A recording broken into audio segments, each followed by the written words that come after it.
Around the year 1300, a castle standing against a winter sky represented far more than stone walls and defensive towers. It was a complete society compressed into a single fortified space. Behind its walls, hundreds of people lived, worked, ate, prayed, and slept, according to a carefully structured hierarchy that shaped every aspect of daily life. On a cold morning, the silhouette of such a castle would dominate the surrounding countryside. Thick masonry walls rose above frozen ditches in muddy tracks. Smoke drifted from chimneys into the pale sky. From a distance, the fortress appeared united and self-contained. Yet within those walls existed very different worlds. In the highest chambers, noble families sat beside roaring fires. Heavy curtains softened the chill, and expensive fabrics covered benches and beds. Several floors below, servants searched for warmth wherever they could find it. Kitchen workers rested beside dying embers after long days of labor. Stable hands slept close to horses whose body heat helped protect them from the winter cold. The same stone structure sheltered everyone, but comfort and privilege were distributed according to rank. The year itself was significant. In England, King Edward I occupied the throne, continuing a reign that had begun in 1272. His rule was marked by military campaigns and the construction of impressive fortifications along contested frontiers. Across the Channel, France was governed by Philip IV, known to history as Philip the Fair. His administration gradually strengthened royal authority and reduced the independence of powerful feudal lords. Throughout these kingdoms, castles had evolved into highly organized centers of power. They were designed both for defense and for administration. Their architecture reflected military necessity, but also revealed the social structure of the people who lived within them. By 1300, many castles followed a recognizable layout.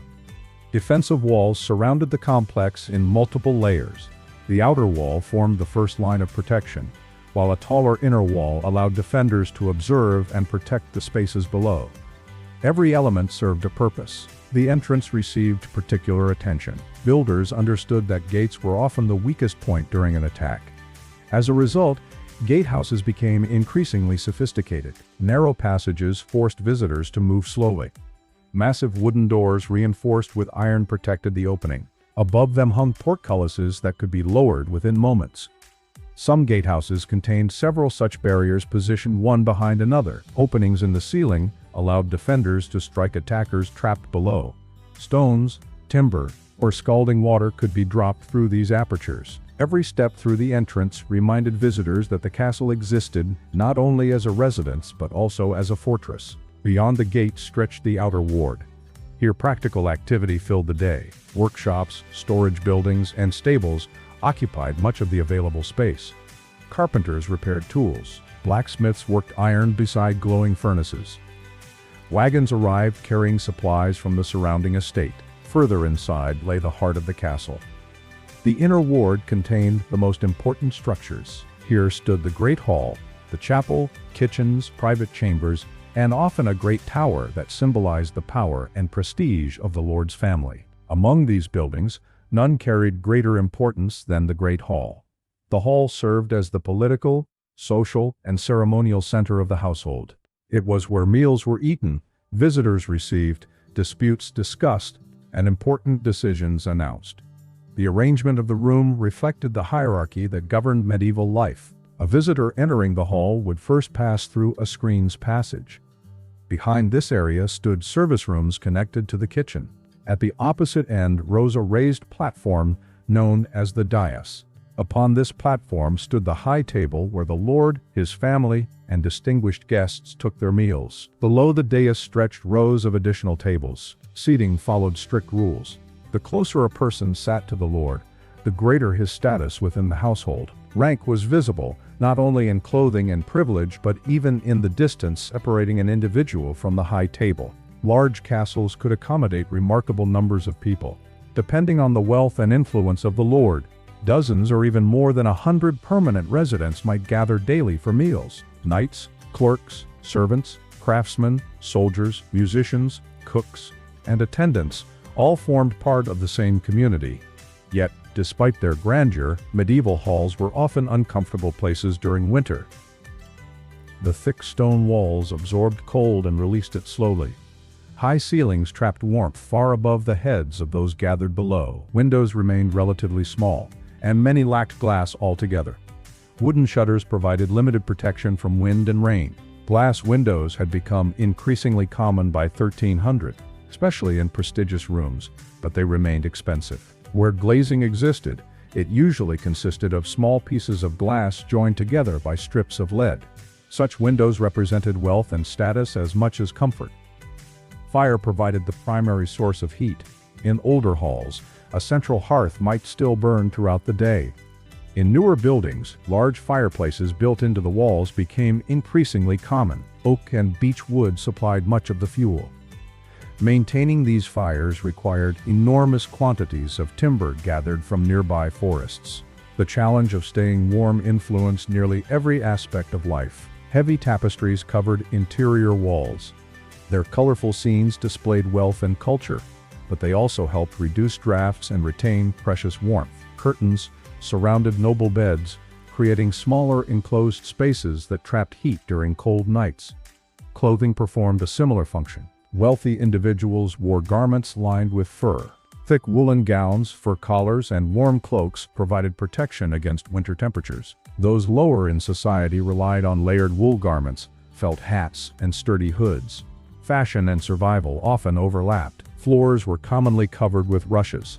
These plant materials softened hard surfaces and offered some insulation against the cold stone beneath. Herbs such as mint, sage, lavender, and fennel were sometimes mixed among them. Their fragrance helped reduce unpleasant odors created by smoke, cooking, dampness, and crowded living conditions. At the center of this world stood the Lord and his family.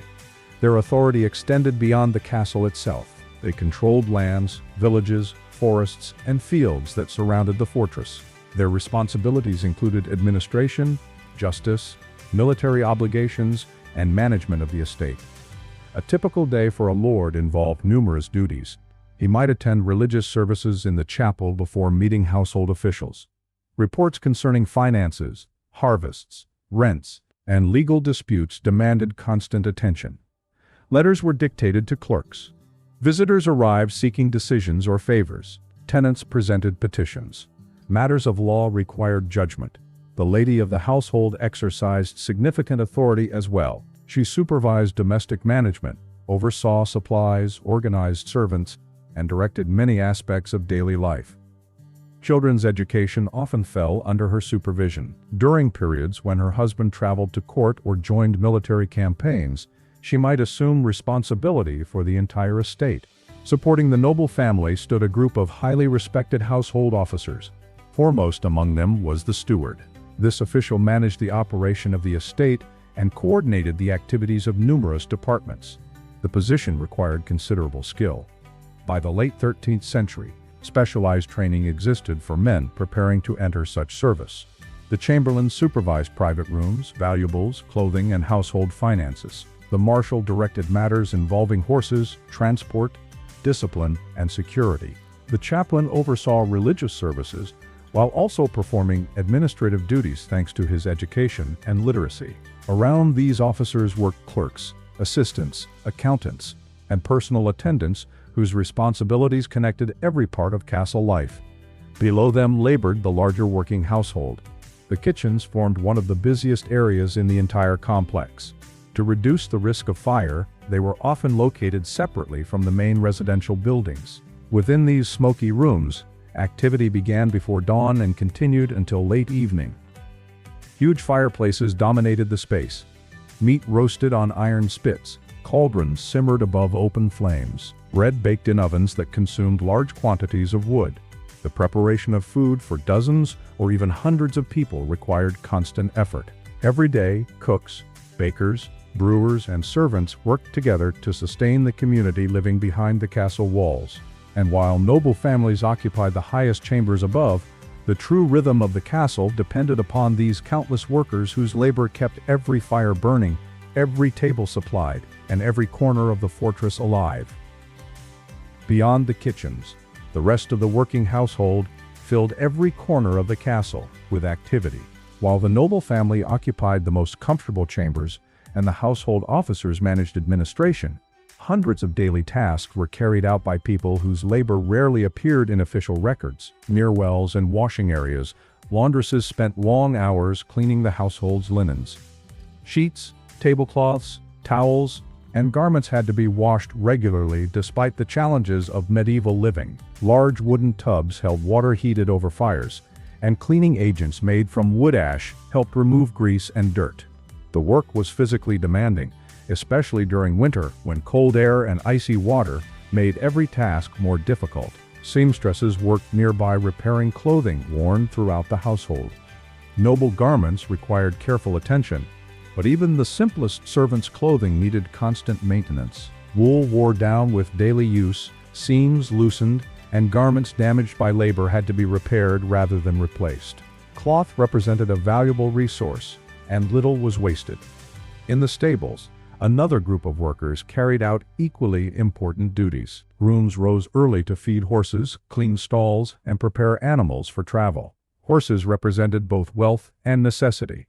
They transported messages, carried riders across long distances, pulled wagons, and served military purposes during times of conflict.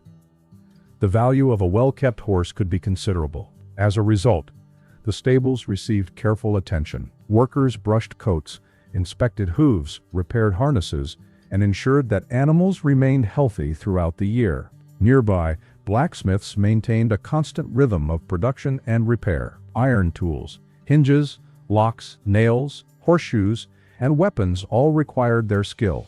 Within the glowing light of the forge, damaged equipment was restored and new items produced for the needs of the estate. Beyond the main walls, additional craftsmen contributed to the castle's operation. Rope makers twisted fibers into strong cords. Potters shaped vessels used throughout the household. Basket weavers supplied containers for storage and transport. Candle makers produced the candles that illuminated rooms after sunset. Each trade played a small but essential role within the larger system. A castle could not function without security, and therefore a permanent military presence formed another important part of daily life. Soldiers occupied guardrooms near the gatehouse and within defensive towers. Around the year 1300, many wore mail armor over thick padded garments known as gambesons. Iron helmets protected their heads, while additional metal reinforcement gradually became more common as military equipment evolved. During peaceful periods, these men spent much of their time standing watch. They patrolled walls, monitored entrances, and accompanied their lord on journeys through his lands. Their duties often involved long hours of observation, interrupted by brief moments of activity. When conflict threatened, however, the castle's military population could expand significantly. Under the obligations of feudal society, tenants and subordinate knights were often required to provide military service for limited periods. Additional defenders could therefore arrive when needed, strengthening the garrison and preparing the fortress for possible attack. Even so, the daily lives of many soldiers resembled those of servants more than those of nobles. They ate from the same kitchens, slept in relatively modest accommodations, and lived according to strict discipline enforced by their superiors. Throughout the castle, order depended upon a carefully structured chain of authority. Senior servants supervised junior workers. Sergeants directed labor within specific departments. Officers answered to the steward, and the steward answered directly to the lord. Every individual understood his or her position within this hierarchy. Payment varied according to rank and responsibility. Many workers received only modest wages in coin, yet food, lodging, clothing, and other necessities formed part of their compensation. A kitchen servant might receive meals and a place to sleep in addition to a small annual wage. A groom could be supplied with boots, a hood, and other practical items required for his duties. Such arrangements reflected the broader economy of the period, where money existed alongside systems of obligation, service, and provision. Beyond the curtain walls stretched the lands upon which the entire castle depended. Fields, meadows, forests, and villages supplied the resources necessary for survival. Although the castle appeared self-contained, it relied constantly upon the labor of countless people living beyond its defenses. Around 1300, most agricultural workers in England and France belonged to a class commonly described as villeins. These tenants occupied land but owed obligations to their lord in return. Their responsibilities often included labor on the lord's fields as well as payments made in produce, livestock, or money. Detailed records from the period reveal how carefully such obligations were organized. Specific numbers of workdays, quantities of grain, and annual rents were often recorded with remarkable precision. Agricultural production formed the economic foundation upon which noble households rested. Free tenants generally enjoyed greater independence and lighter obligations. At the lower end of society stood individuals whose legal rights remained extremely limited. Social status influenced nearly every aspect of life, from work and housing to opportunities and personal freedom. The connection between countryside and castle remained constant. The grain harvested in distant fields eventually arrived at the bakehouse. Wool from local flocks became clothing and blankets. Livestock raised on surrounding pastures supplied meat for the kitchens. Malt grown and processed on the estate became ale consumed throughout the household. Thousands of working hands beyond the walls supported the lives of those within them. The daily rhythm of the castle followed a predictable pattern shaped by religion, labor, and tradition. The sound of chapel bells marked the passing hours. Religious observance occupied an important place in medieval life, regardless of social rank. Clergy conducted services according to a schedule that structured the day itself. Meals represented another major event within the household routine. Members of the castle community gathered in the hall according to their status. Seating arrangements remained carefully observed. Food varied according to rank, but communal dining reinforced the social order that defined the household. Between meals, officials attended to administration. Accounts were reviewed. Inventories were checked. Correspondence was written and sealed. Supplies entering the castle were recorded. Expenditures were monitored carefully. Elsewhere, practical work continued without interruption. Water had to be carried. Fires required fuel. Animals needed care. Bread had to be baked and ale brewed. Clothing demanded repair. Every department contributed to a cycle of activity that repeated day after day, season after season. In more private chambers, noble women often devoted time to sewing, embroidery, reading devotional texts, and overseeing the education of children. Tutors instructed young members of noble families in subjects such as Latin and French, preparing them for future responsibilities within aristocratic society. Yet, despite the apparent stability of castle life, uncertainty remained a constant companion. Disease affected every social class. Childhood mortality remained high by modern standards. Illness could strike without warning. Medical knowledge remained limited, and even relatively minor infections sometimes proved fatal. Childbirth carried significant risks. Seasonal illnesses spread through households. Accidents occurred during labor, travel, and military service. Death formed a familiar presence in medieval society, and few families escaped its effects. Life expectancy reflected these realities. Although individuals who survived childhood could live much longer, many people never reached old age. The fragility of life shaped attitudes toward religion, family, and daily existence. Even sanitation reflected the practical realities of castle design. Latrines were often built directly into the thickness of the walls.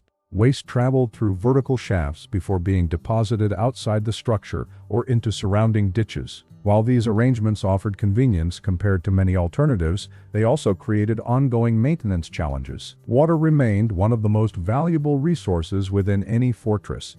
Most castles relied upon wells located inside their defenses. Others collected rainwater in large cisterns. During times of siege, access to clean water could determine whether a fortress survived or surrendered. For that reason, water sources received careful protection. As evening approached, activity throughout the castle gradually slowed. Fires continued to burn within halls and chambers. Candles illuminated corridors and rooms. Workers completed final tasks before seeking rest. Guards assumed their positions upon the walls. Animals settled within the stables. In the upper chambers, noble families withdrew behind curtains and tapestries that softened both sound and cold. Embroidered furnishings reflected wealth accumulated across generations. Several staircases below, servants prepared for another night. The smell of smoke lingered in the air. Damp stone retained the chill of winter. Stable hands rested near horses. Kitchen workers slept close to fading embers. Their lives remained connected to those above them, yet separated by powerful social boundaries. Outside the gates, villagers prepared for another day of labor in fields and workshops that sustained the estate. All of these worlds existed together within a single system. The castle was more than a military structure. It was a community, an administrative center, a place of worship, a workplace, and a home. Every wall, staircase, chamber, and courtyard reflected the hierarchy upon which medieval society was built. And on a gray morning around the year 1300, a person standing at the window of a tower might have heard two sounds drifting upward through the cold air. From the chapel came the voice of a priest chanting the day's prayers.